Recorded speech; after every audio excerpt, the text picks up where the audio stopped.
Every single successful person that I know cannot get to the top by themselves. So what makes you different? Like, think about it.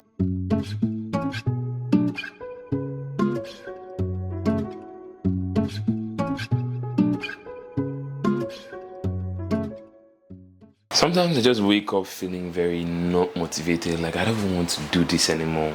You know, something you're once passionate about, you just all of a sudden gave up on it. I don't know why that happens, but I feel like that's just the harsh reality of life. Motivation comes and goes, and there's nothing I can do about it. But recently, I found out a hack that I use and I wanted to share with you guys. And I felt like it was really important because it's the 7th month of the year and people are usually very unmotivated during this period.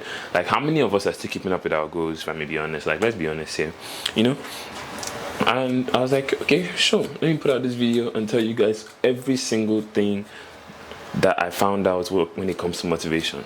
Motivation has to be like the easiest thing to gain and the easiest thing to lose, because it's like it comes and goes. It's like, and if you have this one idea and you don't execute immediately, you end up losing motivation to carry it out eventually, no matter how passionate you are. That's just, again, the harsh reality of life. But I'm just going to jump right into how you guys can stay motivated when your motivation starts fading. Listen to me. When your motivation starts fading, I don't say how to start, like how to motivate yourself. I mean, it's the same thing, but ignore what I just said. I'll say, like, for the first thing, I believe is that at the beginning of the year, everybody was doing new year, new me, or some people did not, I don't care. But the thing is, everybody had goals. Everybody had expectations. Everybody had things that they were set out to achieve. And how many of you looked into your skill sets and actually found out, like, can I actually achieve this thing with the current skill set I have? It's like, how do you want to achieve $10,000 in a month, but you don't have a job, like, or you don't even have the skills to get the job that will give you the money? So think about it, like, how exactly are you going to achieve that goal? I mean, and then that's why sometimes I keep saying it, that people's goals seem very vague and unrealistic. And it's not like it cannot be, it's not possible or per se unrealistic. It's just unrealistic when it comes to you, because your skill set, like, the skill sets are not there. I've never seen someone that has achieved something without having the skill sets for that thing, or the mindset per se. Like with a new level of accomplishment, a new mindset comes around. My hair is very long. What do you think? Cornrows or braids? And I want you guys to make sure that next time you set your skills to match the kind of goals that are, the challenges that you're setting for yourself, put it on par with your skill set. Because when there's a chance of you achieving something, you have that motivation to keep striving. But when there's no chance at all, I'm telling you, that is like utter defeat. Like, forget about it. You have zero motivation to do anything. But anyways, it's still up to you. All right, so the second one is gonna be my hair is cutting a lot. Like, my hair is supposed to cut a lot because I really don't know anything about hair. This is my first time going on my hair like that. But anyways, I realized that motivation and results are heavily intertwined. Heavily. When I by heavily, I mean real heavy. Because think about this. Imagine you set goals that are equal to your skills. Remember I said equal to your skills. When you set those goals equal to your skills, and then you break down those goals into tiny bits. When you achieve one milestone, you celebrate. You feel like, what's the next one? Because our brain is always looking for more. Our brain is always like, there's no, like, human beings keep looking for the next phase. What's the next thing? What's the next thing? What's the next thing?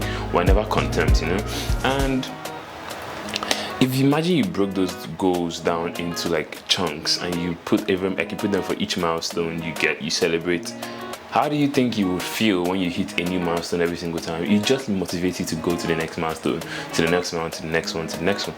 So I feel like when I realized that, I was like, wow, that's like actually crazy, And that is why goals need to be broken down. Like, that is non-negotiable. You need to break down your goals, because goals and, you see, motivation, when it's intertwined with results, like, everything is really clear to you that you know how to get there, because it's like every single time you reach somewhere, you get to celebrate, you get to take yourself out, you get to do whatever it is as your ritual that you do when you reach a new milestone.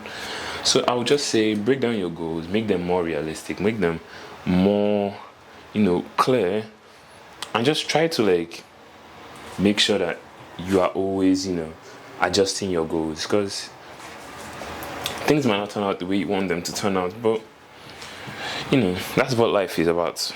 Then another thing is, why are you chasing these goals, if I may ask? Like, why, like, just genuinely tell me, why are you chasing these goals? Because you gotta be chasing something without sure, like, what's the underlying why behind this? You know, when you remember your driving factor, it's easy for you to get motivated again. Try and remember that, like, why are you doing this? Who are you doing this for? Why are you, like, you know, what are you trying to get out of this? What is the benefit of this? And what's really, don't think about, like, all these things. And I promise you, there's a certain way you will come back on your feet. I cannot guarantee you'll come back immediately, but then somehow, some way, you're gonna come back. Think about it. Imagine you were doing something because they told you, oh, if you don't do this, you will lose everything, or if you don't do this, you see how you'll be moving because that's that motivation, because something is making you go forward. So think about it. Those driving factors really play an important role. Sometimes people don't have whys, and that's why when they just start stuff because they just want quick money, it goes back into the drain where it came from. Every single successful person that I know cannot get to the top by themselves. Like, I don't know who gave you guys this, you know, it's funny mentality that people that are self-made made their first, like, $1 million or their first whatever by themselves. Like, I don't really think that's possible, because think of anybody that has won the Grammys, think of the movies, think of, like, they always give credit to other people. Like, think about it. If you're trying to get there by yourself, it will be the most treacherous road ever. Like, and I think there was this quote I heard before: if you want to go fast, go alone. If you want to go far, go together.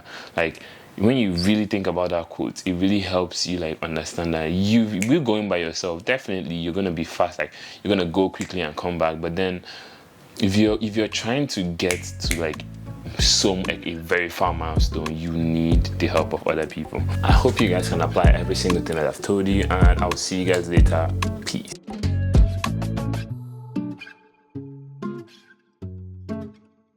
The purpose of this video is to help you maintain your motivation once it starts fading again. Disclaimer: this YouTube video is not for, don't mind me, that's not my accent, I'm just playing around.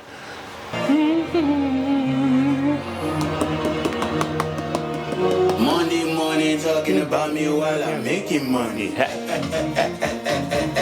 I'm not gonna take it easy on my head. I'm not gonna take it easy on my